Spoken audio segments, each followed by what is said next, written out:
CMR shopping mall మన BHEL సర్కిల్లో మార్చి 20న energetic star Ram Pothineni గారిచే గొప్ప ప్రారంభం.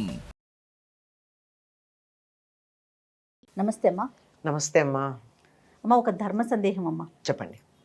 ఇప్పుడు మనం మన కర్మను అనుభవించి బాధలు కానీ, కష్టాలు కానీ, సంతోషాలు కానీ మన కర్మానుసారమే నడుస్తుంది మన జీవితం. అలాంటప్పుడు హోమాలు చేయటం, పూజలు చేయటం, ప్రత్యేకమైన వ్రతాలు చేయటం, గుడికి వెళ్ళటం, భగవన్ నామ స్మరణ చేయటం, ఇవి ఏమి చేసినా ఈ కర్మ అనేది తప్పదు. అవును కదా. అప్పుడు చాలా మంది యువతకి ఇలాంటి ప్రశ్న తలెత్తుతుందమ్మా, ఎలా అయినా తప్పదు కదా, ఇవన్నీ చేయటం ఎందుకు, ఎందుకు చేయాలి? కర్మను బట్టి మన ఫలితం అనేది ఆధారపడి ఉంటుంది. అలాంటప్పుడు మళ్ళీ మనం పూజలు, హోమాలు, వ్రతాలు ఇవన్నీ ఎందుకు చేయాలి? ఈ ప్రశ్నకి అసలు సమాధానం ఏం చెప్పాలమ్మా? ఇంగ్లీష్లో ఓ సామెత ఉంది, తెలుగులో చెప్తా దాన్ని. చెప్పండి. ఇంగ్లాండ్లో చాలా భయంకరమైనటువంటి వ్యాధిగా పరిగణించేది జలుబు, ఇన్ఫ్లుయెన్జా. అంతే కదా, చలి దేశం, ఒకసారి వస్తే పోదు అక్కడ. అవునవును. వాళ్ళు ఏమంటారంటే, ఒక సామెత ఏమిటంటే, జలుబు చేస్తే మందు వేసుకుంటే ఒక్క వారం రోజుల్లో తగ్గుతుంది, మందు వేసుకోకపోతే 7 రోజులు ఉంటుంది. అంటే మాటలోనే వారం అనగానే తక్కువని భావన, తగ్గుతుంది అనగానే సంతోషం. 7 రోజులు అంటే చాలా పెద్దది, ఉంటుంది అంటే అమ్మో ఉంటుంది అని. ఇలాగే ఉంటాయమ్మా మాటల్లో. అంతేగాని ఇప్పుడు అయితే మందు వేసుకోవడం మానారా? మానలా. మందు వేసుకోవడం వల్ల జరిగింది ఏమిటి? కొంచెం ఉపశమనం ఉంటుంది కదా. ఉపశమనం ఉంది కదా. అంటే ఏం జరిగింది? జలుబే భయంకరంగా బాధపడకుండా ఆ జలుబుని భరించగలిగినటువంటి శక్తి వచ్చింది. అవునా కదా? అవును. అలాగే ఏదన్నా దెబ్బ తగిలితే ఆపరేషన్ చేస్తున్నారు. ఆపరేషన్ చేసేటప్పుడు మన శరీరాన్నే కోస్తున్నారు కదా. ఆ శరీరానికి అక్కడ బాధ ఉందా లేదా? ఉన్నది కదా. కానీ అనస్థీషియా ఎందుకు ఇస్తున్నారు? ఆ బాధ మనకి ఎక్కువగా తెలియకుండా బాధ ఉంది, తెలియటల్లా. అంటే తెలిస్తే గిలగిల్లాడుతున్నాం, తెలియకపోతే అనుభవిస్తున్నాం. కానీ pain is inevitable, suffering is optional అంటారు. నొప్పి తప్పదు, బాధ తప్పుతుంది. ఇదే కర్మ సిద్ధాంతంలో మీరు చెప్పిన దానికి. అనుభవించటం అన్నా తప్పదు, కానీ అనుభవించేటప్పుడు మనం బాధపడడంలో తీవ్రత తగ్గుతుంది. తేలికగా అనుభవిస్తాం, హాయిగా అనుభవిస్తాం. తప్పదండి. ఒక చిన్న ఉదాహరణ మా గురువు గారు ఎప్పుడు చెప్పేది మీకు చెప్తాను. అంటే అది బాగా ఆయన మాకు మనసులకు హత్తుకునేట్టు చెప్పారు కనుక అది చెప్తే అందరికీ కూడా అర్థమవుతుందని. తప్పకుండా. ఒకరి జాతక రీత్యా ఏదో గ్రహాలు ఉంటాయి కదా, ఆ గ్రహాల కారణంగా కాలు విరగాల్సి ఉంది. భగవంతుణ్ణి ప్రార్థిస్తే లేక దేవుణ్ణి పూజిస్తే భగవంతుడికి వీరి మీద కాస్త దయ కలిగితే కాలే మంచం మించి కదలకుండానే ఉంటాడు. కాలు సర్జరీ అవసరం లేకుండా చిన్న దెబ్బ తగిలి అస్సలు కదలలేని పరిస్థితుల్లో మంచం మీద ఉంటాడు. గ్రహాల ప్రకారం వాడు ఇంతకుముందు ఏదో కర్మ సిద్ధాంతంలో మాకు చెప్తూ ఉంటారు కొంతమంది, నువ్వు పూర్వజన్మలో ఎవరి కాలు విరగ్గొట్టావు, అందువల్ల ఈ జన్మలో నీ కాలికి దెబ్బ తగిలింది అని. నువ్వు అక్కడ పూర్తిగా విరగ్గొడితే నీ కాలు ఎందుకు విరగలేదు? నీకు వడ్డీతో సహా పనిష్మెంట్, ఫైన్తో సహా పనిష్మెంట్ రావాలి కదా.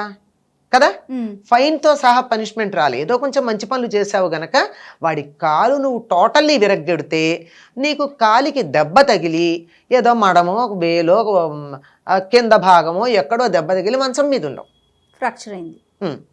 పూర్తి వాడికేమో కాలు తీసేశారు నువ్వు విరగొట్టినందువల్ల. నీకు కాలు తీసేయలే, కాలుంది. ఏమిటిది? దీనికి కారణం భగవద్ అనుగ్రహం. అంచేత మన కర్మని మనం అనుభవించక తప్పదు. కానీ అనుభవించేటటువంటి సమయంలో కాస్త తీవ్రత తగ్గే అవకాశం ఉంది. అంతేకాకుండా అసలు బాధని తట్టుకోగలిగినటువంటి స్థైర్యం వస్తుంది.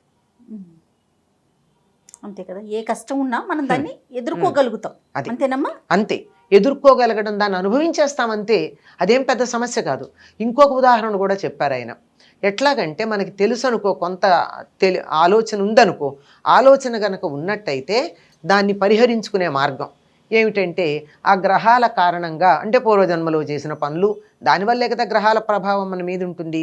దానికి కారణంగా ఏదో అక్రమ సంబంధాలు, ఇట్లాంటి వాటిల్లో ఇన్వాల్వ్మెంట్స్ నీ జన్మలో నీ జాతకంలో ఉన్నాయి, తప్పవు. ఈ పీరియడ్లో తప్పనిసరిగా నువ్వు అలాంటి వాటి జోలికి వెళ్ళాల్సిన పరిస్థితి వస్తుంది. తెలుసు. తెలిస్తే ఏం చేయాలి? లేదా తెలియలేదు, తెలియకపోయినా గురువు అనుగ్రహం ఉందనుకో, ఆ సమయంలో అటువంటి పుస్తకాలు చదవడం, రాయడం, ఎవరన్నా అలాంటి విషయాలు చెప్తే వాళ్ళని ఓదార్చడానికి మన సమయాన్ని వెచ్చించటం, ఇట్లాంటివి ఉంటాయి. జాతకరీత్యా నీ కర్మను అనుసరించి హాస్పిటల్లో ఉండాల్సింది ఉంది.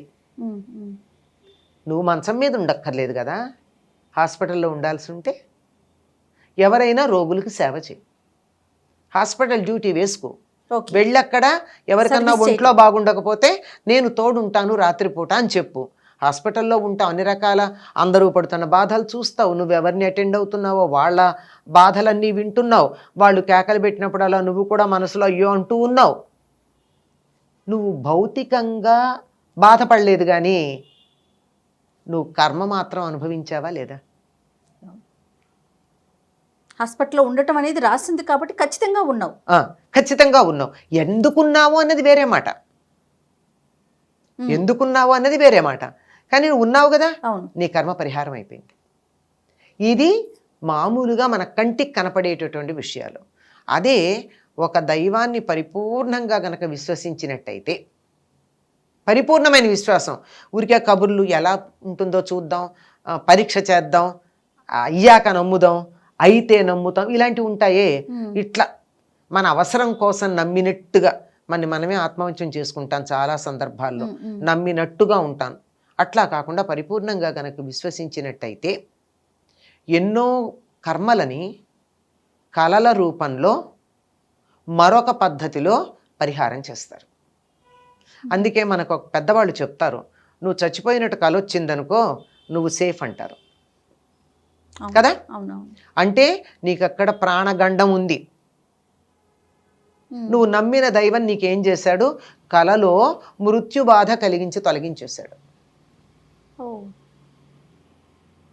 ఇంత వివరం చెప్పరు. నేను చచ్చిపోయినట్టు కల వచ్చిందండి, నాకు భయంగా, ఏం పర్వాలా, నువ్వు చచ్చిపోయినట్టు వచ్చిందా, నువ్వు సేఫ్ అని చెప్తారు. నీ ఆయుష్ ఇంకా పెరుగుతుంది అని చెప్తారు. అవును, ఇట్లాంటివి, ఇలాంటి రూపంలో మనకున్నటువంటి చెడు కర్మ పరిహారం అవుతుంది.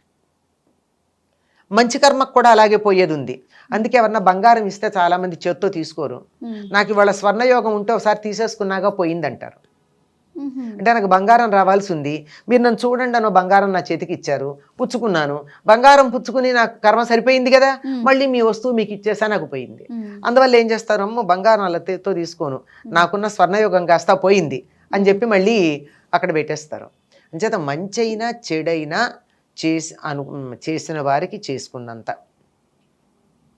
అంతే కదండి, అంతే, అనుభవించక తప్పదు. అనుభవం ఎట్లా అన్న దాంట్లో తేడా వస్తుంది కనుక ఈ దానాలు అవి చేయడం వల్ల ఆ తీవ్రత తగ్గుతుంది. అదే కాలు పోవాల్సింది వేలికి దెబ్బ తగులుతుంది. నువ్వు మంచం మీద ఉండకుండా హాస్పిటల్లో మంచం మీద ఉన్న వాళ్ళని చూస్తావు, ఆ చెత్త పనులు నువ్వు చేయకుండా తత్సంబంధమైన వినడమో చదవడమో చూడడమో మన దురదృష్టం కొద్దీ మన నట్టింట్లోకి వచ్చేసాయి కదండి.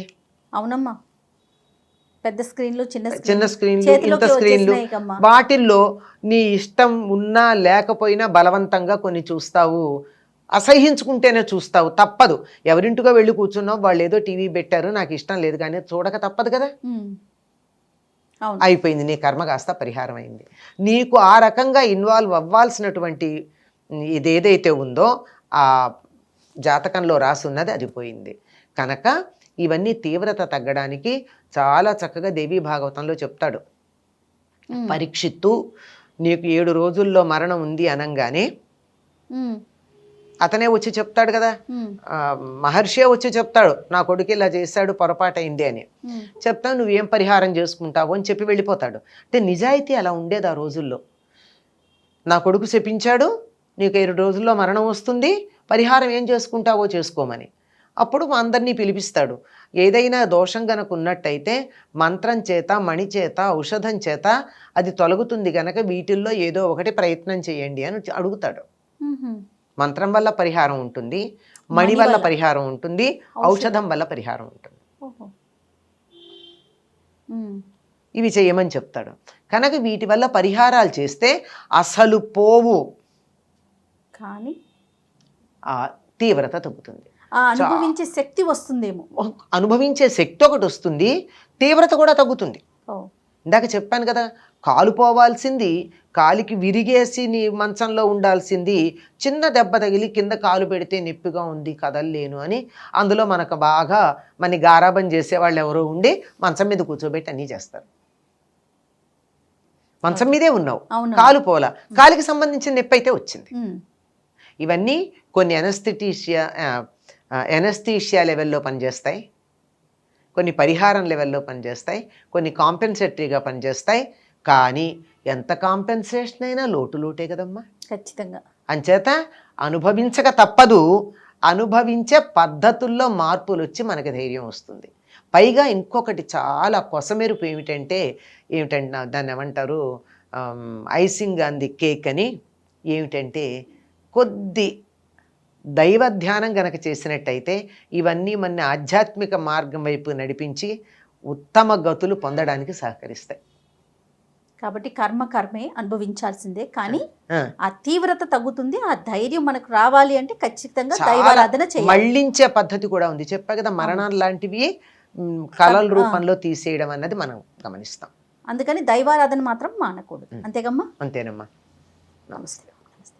సుమన్ టీవీలో మీ పర్సనల్ అండ్ బిజినెస్ ప్రమోషన్స్ కోసం కింది నెంబర్కి కాంటాక్ట్ చేయండి.